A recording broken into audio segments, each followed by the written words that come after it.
किस number 11 रीसा hall. मुझे डर लगता है मैं किसी का दिल ना तोड़ दूं। तुम नहीं जानती रोज, लेकिन बेवफाई मेरे खून का हिस्सा है। मैं किसी से वफा नहीं कर सकती। उसने बेबसी से कहा और उठकर चली गई, जबकि रोज उसकी आखिरी बात पर अटक गई थी। क्या एमा जैसी लड़की किसी से बेवफाई कर सकती है? वो सोशल नहीं थी, वो दोस्त नहीं बनाती थी। पहली मुलाकात में लोग उसे घमंडी समझते थे। वो बहुत कम बोलती थी, वो रिश्ते बनाने से डरती थी। पर बेवफाई, भला वो बेवफाई कैसे कर सकती थी? रोज सोचती रही, पर उसकी समझ में कुछ नहीं आया। चुनाचा उससे एमा को उसके हाल पर छोड़ना मुनासिब समझा। जो भी एमा समझदार थी, वो अपना बुरा भला समझती थी। सेंट्रल मार्केट ऑफ वेलेंसिया उन जगहों में से एक थी जिन्हें ईमान सबसे पहले देखना चाहती थी, और इसीलिए वह उसकी इमारत के सामने खड़ी थी। उससे सर उठाकर मार्केट की इमारत को देखा। विक्टोरिया तर्ज की बनी ये इमारत पहली बार देखने वालों पर अपना अलग ही तासुर छोड़ती थी। ये वेलेंसिया की सबसे बड़ी मार्केट थी, और उसकी इमारत को देखकर लगता नहीं था कि ये कोई मार्केट है, बल्कि उस पर किसी इदारे, किसी यूनिवर्सिटी का गुमान होता था। 1428 की दहाई में बनाई गई ये इमारत आज भी उतना ही रौब लिए हुई थी। इमारत को कुछ फासले से देखें तो पिछली जानिब से उभरता जॉन्स चर्च का मीनार एक अलग ही छाप छोड़ता था। वो मार्केट से काफ़ी फासले पर खड़ी थी। उससे आंखें बंद करके एक गहरा सांस लिया और मार्केट की तरफ कदम बढ़ा दिए। वो उसे अंदर से भी देखना चाहती थी। जैसे ही वो सीढ़ियाँ चढ़कर मार्केट के अंदर दाखिल हुई, तो अंदर की दुनिया बिल्कुल अलग थी। यहाँ 1200 से ज़ायद स्टॉल्स थे, जिनमें ताज़ा सब्जियां, फल, गोश्त मौजूद था। उसके अलावा कॉफ़ी शॉप भी अंदर ही बनी हुई थी। लोग खरीदारी कर रहे थे, पर वह हर स्टॉल देख रही थी, जब तक वो थक नहीं गई। घूमती रही और फिर उससे खाने पीने का थोड़ा सा सामान लिया। कुछ ब्रेड, कुछ अंडे और दूध के डब्बे। उससे अपने हाथ की चाय पसंद थी, और वो अपने हल्के फुल्के नाश्ते का इंतज़ाम करना चाहती थी। तकरीबन 1.5 घंटा मार्केट में गुजारने के बाद अपने मतलब का सामान लेकर वो वापसी के लिए निकली। आज के दिन वो काफ़ी थक गई थी, चुनाचा उससे वापस जाना ज़रूरी समझा। और जब आधे घंटे बाद वो अपने हॉस्टल वापस पहुंची, तो अंदर की पहल चहल देखकर हैरान रह गई। वो जिस हॉस्टल में थी, वो दरअसल हॉल कहलाता था। वेलेंसिया यूनिवर्सिटी के अपने 2 हॉल थे, और जिस हॉल में वो थी, उसका नाम डामिया बोनेट हॉल था, जिसे सब रीसा हॉल कहते थे। यहाँ 400 से ज़ायद स्टूडेंट्स रहते थे। हॉल की अपनी दुनिया थी। यहाँ लड़कों और लड़कियाँ दोनों की रिहाइश थी। हॉल में अलग से जिम थे। हॉल के अपने स्विमिंग पूल, लाइब्रेरी, अपने common room, cafeteria, dining hall और स्पोर्ट्स क्लब था। यहाँ ना सिर्फ स्पेन के मुख्तलिफ शहरों से आए स्टूडेंट्स थे, बल्कि इंटरनेशनल स्टूडेंट्स भी रहते थे। यहाँ उसे यूनिवर्सिटी से ज़्यादा गहमी गहमी नजर आई। कल तो यहाँ आने पर वो बाहर ही नहीं निकली थी, पर अब इस वक्त काफ़ी रौनक लग रही थी। लड़कियों के विंग्स अलग थे। वो इस वक्त डबल स्टूडियो में थी, यानी वो शेयरिंग रूम में थी। रीसा हॉल 2009 में नया बनाया गया था, जब यूनिवर्सिटी ने टरोंचर्स बनाया। रीसा हॉल उसी कैंपस में था, अलबत्ता उसका डिपार्टमेंट मेन कैंपस में था। यहाँ इकोनॉमिक्स, लॉ, एजुकेशन और बाकी डिपार्टमेंट्स थे। ये कैंपस शहर के शमाल मगरिब में मौजूद था, जहाँ पब्लिक ट्रांसपोर्ट की सहूलत आसानी से मौजूद थी। रीसा हॉल में ईमान ने अपनी रजिस्ट्रेशन एडमिशन के फ़ौरन बाद करवा ली थी। वो अजनबी शहर में ख़वार नहीं होना चाहती थी, इससे कल वो आसानी से यहाँ पहुँच गई थी। उसका कमरा चौथी मंजिल पर था। वो सीढ़ियाँ चढ़कर आई थी, और अपने कमरे तक पहुँचते पहुँचते उसका सांस पूरी तरह फूल गया था, क्योंकि उसके दोनों हाथ तो शॉपिंग बैग्स थे। उसका कमरा कुशीदा और साफ सुथरा था, स्वाय चश्मा की साइड के। कमरे की सफाई ना वो करवाती थी, ना खुद करती थी। जब ईमान कमरे में आई तो गर्द जमी हुई थी, जिसे उसने साफ किया था। यहाँ तमाम कमरों में अलग रंग का पेंट था, हल्के नीले रंग का पेंट, और उसी रंग का बेड और उसी रंग के टेबल मौजूद थे। रेशमा का अपना बेड, अपना टेबल और अपनी अलमारी थी। कमरे में एक साइड पर छोटा सा किचन था, जिसे दोनों को शेयर करना था। वॉशरूम भी एक ही था। कमरे में खिड़की थी, जिससे बाहर कॉमन तर्ज साफ नजर आता था। वो जब अपने कमरे में आई तो यशमा नहीं थी। उससे हस्बे मामूल अपना सामान रखा और फ्रेश होने चली गई। रात का खाना उससे डाइनिंग हॉल से खाने का सोचा था। यहाँ ज़्यादातर स्टूडेंट्स रात का खाना डाइनिंग हॉल से खाते थे, जो बाहर की निस्बत सस्ता, और वो खाना बनाने की मुशक्क़त से भी बच जाते थे। और एमा ने अपना मेन्यू सेट कर लिया था। सुबह हल्का फुल्का नाश्ता वो खुद बनाने वाली थी, लंच यूनिवर्सिटी से और रात का खाना डाइनिंग हॉल से। उसकी आधी से ज़्यादा मुश्किल आसान हो चुकी थी। फ्रेश होने के बाद उसने असर की नमाज़ पढ़ी और फिर घर कॉल की। वेलेंसिया में 5 बजे थे और पाकिस्तान में रात 8 का टाइम था। और फिर उससे लंबी बात की और उन्हें अपने हॉस्टल और यूनिवर्सिटी का बताया। उसे सेट देखकर घर वाले भी काफ़ी मुतमिन हो चुके थे। आज का मौसम खुशगवार था। धूप इस कदर चमकीली थी कि आंखें चुनते आ जाती थीं, पर मुसलसल चलने वाली ठंडी हवा ने धूप को भी ठंडा बना दिया था। आज रोज़ उससे पहले इंस्टीट्यूट चली गई थी। उससे वॉक का सोचा और अपना काम खत्म करके इंस्टीट्यूट से निकल आई। उसकी कोट शूज़ की टक टक पथरीली सड़क पर अलग ही सुर बिखेर रही थी। उफ अल्लाह, कहाँ फंस गई। इसीलिए मैं जूतों को नहीं पहनती। वीरान सड़क पर खामोशी में गूंजने वाली हील की आवाज़ उसे खौफ में डाल दिया था। वो खड़ी हुई और झुककर अपने जूतों को देखने लगी। वो बामुश्किल ही 2 इंच लंबे होंगे, लेकिन पथरीली नीचे की जानिब ढलान वाली सड़क पर उभरने वाली आवाज़ उसे बेसार कर रही थी। इतना मत सोचो, ये अच्छे लग रहे हैं। अचानक अक से उभरने वाली आवाज़ पर वो चौंक कर मुड़ी। मासिल अपनी तमाम तर वजाहत लिए उसके सामने ही खड़ा था। यकीनन वो उसका पीछा करते यहाँ तक आया था। आप यहाँ क्या कर रहे हैं? उससे अब्रू उचकाकर पूछा। तुम्हारा पीछा, यकीनी तौर पर। वो होली से मुस्कुरा दिया। टीनेजर्स वाली हरकतें आपको सूट नहीं करती। एमा के अगले जुमले पर उसकी मुस्कुराहट मज़ीद गहरी हुई। कभी तो दिल रख लिया करो। वो पेंट की जेबों में हाथ फंसाते उसके करीब आया। इतना वक्त नहीं है मेरे पास। वो आपकी इससे पलटी। इतना गुस्सा क्यों करती हो? उसके बराबर आ खड़ा हुआ। नजर सामने कुशीदा आसमान पर जमी थी। वो ऊंचाई पर खड़े थे और ये सड़क नीचे को जा रही थी। ओल्ड टाउन की गलियां उसे अब पसंद आने लगी थी। वजह एमा थी, जो अक्सर वहाँ घूमती पाई जाती थी। पहले आप बताएं, आप मेरा पीछा क्यों कर रहे थे? एमा ने अपने दोनों हाथों को रगड़कर हरारत पैदा करना चाहिए। ठंडी हवा के बायस सर्दी की शिद्दत में इजाफा हुआ था। मासिल की नज़र उसकी सुर्ख नाक से होती उसके हाथों तक गई। स्याकोट के आसीनों से उसके मरहूती हाथ धूप में चमक रहे थे। वो अपने हाथों को मुसलसल रगड़ रही थी और मासिल की नज़रें उसके हाथों पर चमक रही थीं। उसके हाथ बहुत खूबसूरत थे। बाएं हाथ की शहादत की उंगली पर नाखून के ऐन करीब एक स्याह दिल था।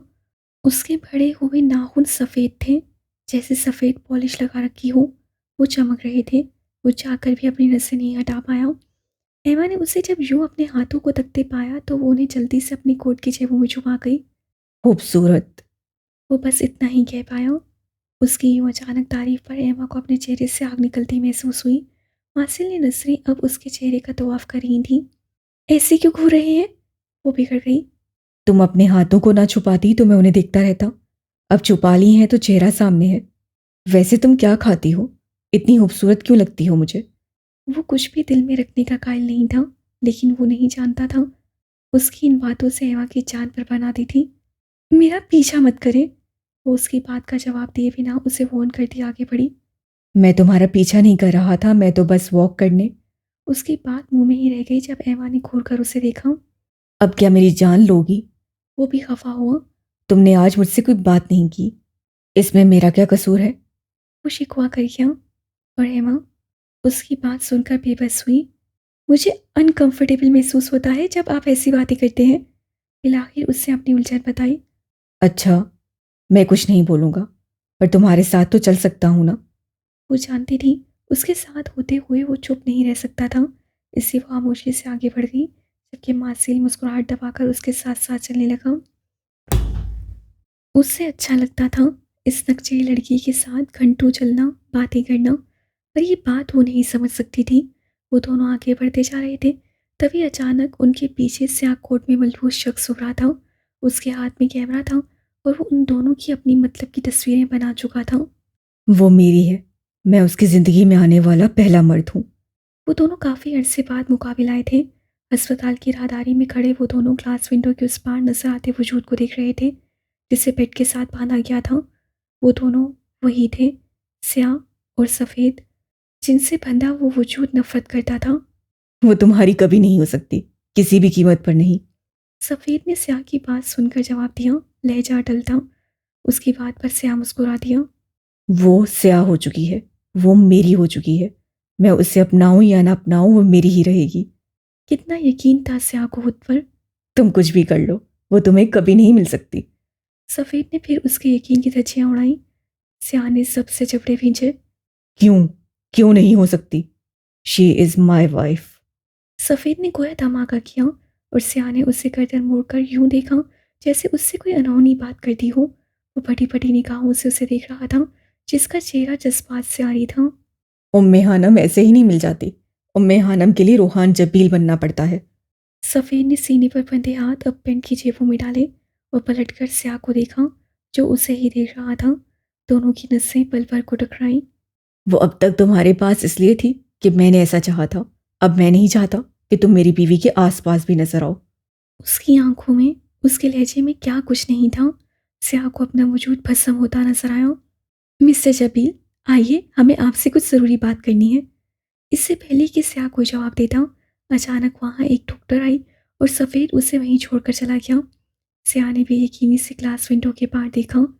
अगर मैं कभी तुम्हें किसी पागलखाने में कैद नजर आई तो उसकी वजह तुम होगे। उसकी समाज से चंद अल्फाज टकराए और अपना वजूद रेत की तरह उड़ता महसूस हुआ।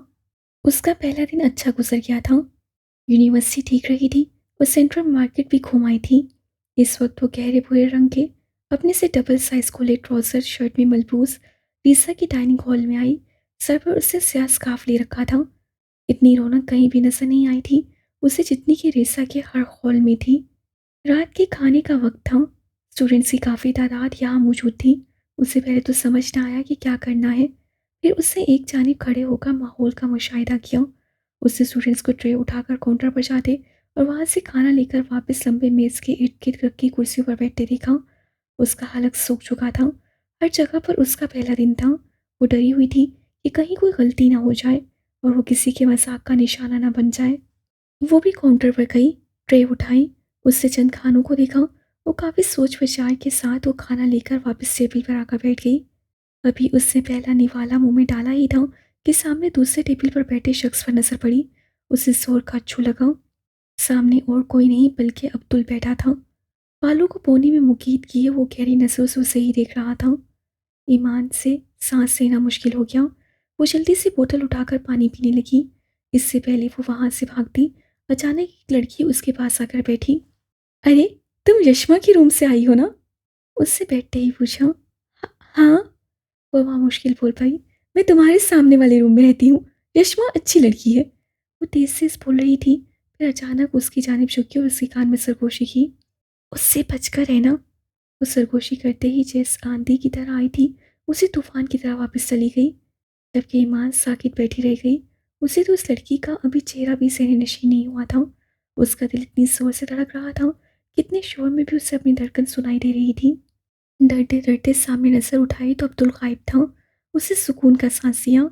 यहाँ किसी को उसकी परवाह नहीं थी। कोई उसे नहीं देख रहा था, लेकिन उसे लग रहा था जैसे सब उसे ही घूर रहे हों। उसे 2-3 निवाले लिए और वहां से ऐसे भागी जैसे किसी कैद खाने से कैदी भागता हो। वो तो वहां से चली गई थी, लेकिन कोने में रखी मेज पर बैठे अब्दुल के लबों पर हल्की सी मुस्कुराहट उभरी। उसे इस लड़की का सुर्ख और खौफजदा चेहरा बहुत पसंद आया था। वो जानबूझकर उसके सामने सुट गया था ताकि वो सुकून से खा सके, क्योंकि अब्दुल जानता था कोई उससे एक बार मिले या 2 बार, वो हमेशा लोगों पर अपना नक्श छोड़ देता था। लोग उसे आसानी से भूल नहीं पाते थे और ऐसा ही कुछ ईमान के साथ भी हुआ था। जिस दिन मुझे मोहब्बत हुई, मुझे लगा हर तरफ फूल खिल गए हैं। मैंने कायनात को महसूस किया अपनी मुट्ठी में। तब मैंने पहली बार जाना आंखें किसी भी नशे से ज़्यादा असर दिखाती हैं। हमारी आंखें चार हुईं और मुझ पर हिप्नोटिज्म का हमला हुआ। मैं तुम्हें देखता गया और मेरा बदन बारिश में भीगता रहा। मुझे कोई किस तरह कायल कर सकता है कि मोहब्बत वजूद नहीं रखती, और मैं किसी को कैसे कायल करूं कि मोहब्बत ही तो वजूद है। मैं लोगों को कैसे बताऊं कि मोहब्बत होते ही कायनात के सारे सितारे आपसे मोहब्बत करने लगते हैं, सारे सितारे आपके साथ नाचने लगते हैं। मैं किसी को कैसे बताऊं कि आंखें मिलते ही भरी दोपहर सवाद की फेरी मेडोस में बदल जाती है। मोहब्बत में मंतक नहीं चलती, दलाइल नहीं चलते, वरना मैं साबित करता कि खत लिखते वक्त मेरे हाथ क्यों काम चाहते हैं और हाथ मिलाते हुए मैं कैसे दूसरे डिमेंशन में चला जाता हूँ। मोहब्बत में दलाइल चलती तो मैं समझा पाता कि क्यों मुझ पर बुखार के दौरे पड़ते हैं। मोहब्बत में दलील चलती तो मैं समझा पाता कि मेरी रूह तुम्हें देखते हुए जिस्म से आज़ाद होना चाहती। मोहब्बत में फ़लसफ़ा चलता तो मैं समझा पाता कि क्यों हिजर की रात मेरे मुंह से झाग बहती है और क्यों मैं बच्चों की तरह रोने लगता हूँ। मगर मोहब्बत में फ़लसफ़ा नहीं चलता। मोहब्बत सकरात के असूलों की परवाह नहीं करती। मोहब्बत नक्शे के असूल ज़िंदगी को नहीं मानती और ये नहीं कहती ज़िंदगी बेमानी है। और ऐसा पहली बार नहीं हुआ था। उसके हाथ रुकते नहीं थे। वो अपने दिल की बातें शायरी की सूरत में एमा तक पहुंचाता रहता था। वो उसे मैसेजेस करता रहता था और सिर्फ एमा को समझ में नहीं आता था वो मासिल को क्या जवाब दे। अभी भी उससे एक लंबी सी गज़ल एमा के नाम की थी और एमा जो उसे किसी ट्रांस की सूरत में पड़ रही थी मासिल की कॉल आने पर झोंकी। रात के 12 बजे का वक्त था। इस वक्त वो सोने के लिए लेटी थी और अब अचानक मासिल का फ़ोन। वो कश्मकश का शिकार हुई। वो फ़ोन बंद नहीं कर सकती थी क्योंकि उसके मैसेज देखने से मासिल को पता चल गया था कि वो जाग रही थी। उससे गहरा सांस लिया और फ़ोन उठाकर बाहर आ गई। उसके हेलो के जवाब में मासिल ने फ़ौरन पूछा, अभी तक जाग रही हो? तुम तो जल्दी सोने की आदी हो ना? मोहब्बत, आपको लगता है मोहब्बत का कोई वजूद है? उससे उल्टा सवाल किया। बिल्कुल है। मोहब्बत वजूद रखती है। मुझे यकीन नहीं है। उससे जैसे अपना फैसला सुनाया। उसकी बात सुनकर मासिल के लबों पर होले से मुस्कान उभरी। अच्छा, चलो फिर एक बात बताओ। पूछे। उससे इजाज़त दी। वो चाहती थी कि बातचीत जल्द बंद हो जाए और वो सोने जाए। वो नहीं चाहती थी कि रोज़ उसे गलत समझे। तुम अपनी ज़िंदगी में क्या करना चाहती हो? क्या कर रही हो? तुम्हारा क्या ख्वाब है? बहुत आसान सवाल था लेकिन एमा के पास उसका कोई जवाब नहीं था। वो जैसे साकित हुई। उसे सोचना चाहा कि वो क्या चाहती है पर चाहकर भी कोई जवाब नहीं मिल पाया। वो क्या कर रही थी, क्यों कर रही थी, वो खुद नहीं जानती थी। खामोशी का लंबा वक्फा आया और मासिल को अपना दम घुटता महसूस हुआ। कुछ तो बोलो। तुम्हारी खामोशी बुरी लगती है। वो जैसे बेबस हुआ। मैं कुछ भी नहीं चाहती। उससे गहरा सांस लेते जवाब दिया। मुझे ऐसे जवाब नहीं पसंद है माँ। जो सच है वो बताओ। आपको यकीन नहीं? वो सवाल कर गई। देखो, मैं सुनना चाहता हूँ। तुम्हारे अंदर क्या है? मैं जानना चाहता हूँ। तुम जो अंदर से हो वो हो क्या? तो मुझसे क्यों सुनना चाहते हैं? खुद ही जान ले। वो बेसार हुई। कैसे जान लूँ? तुम कोई मौका ही नहीं देती हो। शिकवा उसके लबों से फिसला और दूसरी जानिब खामोशी छा गई। क्या तुम्हें नहीं लगता तुम्हें एक बार तो मासिल के साथ कहीं बैठकर चाय पीनी चाहिए थी? वो शायद ऑफर कर रहा था। नहीं। पर जस्सा जवाब पर मासिल जबड़े भींच गया। फिर किसी मुस्कुराहट उभरी और उस मुस्कान में दर्द था लेकिन वो नहीं जानता था उसकी बातों से एमा की जान पर बनाती थी। माहौल पर जैसे मौत की खामोशी छा गई। सरसराती हवा की आवाज़ साफ सुनाई दे रही थी। वो रात के इस पहर स्विमिंग पूल के पास घूम रहा था। एक हाथ से फ़ोन कान पर लगाए दूसरा हाथ जैकेट की जेब में डाले वो खोले खोले वॉक कर रहा था। तभी वो सर उठाकर आसमान को देख लेता जहाँ लाखों टमटमाते सितारे आसमान को खूबसूरत बना रहे थे। आजकल उसे वैसे भी सब कुछ बहुत अच्छा लगता था और वजह सिर्फ एमा थी। इतनी बुरी तरह से कभी किसी ने इनकार नहीं किया। उसकी बात सुनकर एमा ने अपना लब कुचला। मुझे झूठ बोलने की ज़रूरत महसूस नहीं हुई। कोई एमा को बताता कितनी साफ कोई दूसरी जाने मौजूद शख्स के दिल पर बिजलियाँ गिरा रही थी। इस इनकार को थोड़ा बातों में लपेट लेती जालिम लड़की। वो खामोशी रही। मुझे लगता है मैं कुछ ज़्यादा बोल रहा हूँ। या शायद तुम कम बोलती हो। बल्कि शायद नहीं, यकीनन। यकीनन तुम कम बोलती हो। सो जाओ अब। सुबह यूनिवर्सिटी जाना होगा। रात के इस पहर मुझे तुम्हारी फिक्र हो रही है। मोहब्बत कब तक कायम रहती है? एमा को पता नहीं था वो क्यों पूछ रही थी। इस पर कल बात करेंगे, अब तुम सो जाओ। और हाँ, मैं कहना तो नहीं चाहता पर तुम्हारा इनकार मुझे हर्ट करता है। Good night. उसका जवाब सुने बिना फ़ोन बंद कर दिया और एमा ताज्जुब से फ़ोन की स्क्रीन को देखती रह गई। तुम्हें ये पसंद है? जाने वो कहाँ से उसके सामने आ गया था और अपने सामने अब्दुल को देखकर ईमान का दिल उछल कर हलक में आया। अभी तो पहला लेक्चर भी शुरू नहीं हुआ था और वो अपने सामने अब्दुल को देखकर हैरान रह गई। उसका इशारा ईमान के बैग की तरफ था जो आरजे ब्रांड का था। कौन? वो बामुश्किल पूछ पाई। आरजे। उससे उंगली से उसके बैग की जानिब इशारा किया। आरजी के नाम पर ईमान के दिल की धड़कन मज़ीद तेज हुई। वो भला किसे पसंद नहीं? उससे उल्टा सवाल किया। उसे पसंद नहीं था। ओले से बड़बड़ाया। उसकी नसें ईमान के बैग पर जमी थीं। चेहरे पर अजीब उलझन थी, जबकि ईमान की नसें उसके चेहरे पर कुछ खोज रही थीं।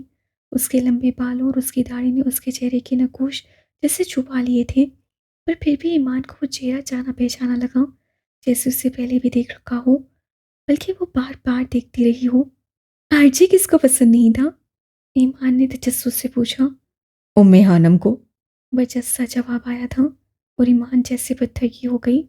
उसे अपना दिल रुकता हुआ महसूस हो रहा था। कौन था वो? वो आरजी और उम्मे हानम को कैसे जानता था? कितने सवाल थे, पर उसके लब बस बड़बड़ा कर रह गए। उसे मरना पड़ा था उम्मे हानम के लिए। काश वो आरजे ही रहता तो अच्छा था। काश उससे उम्मे हानम कभी ना मिलती।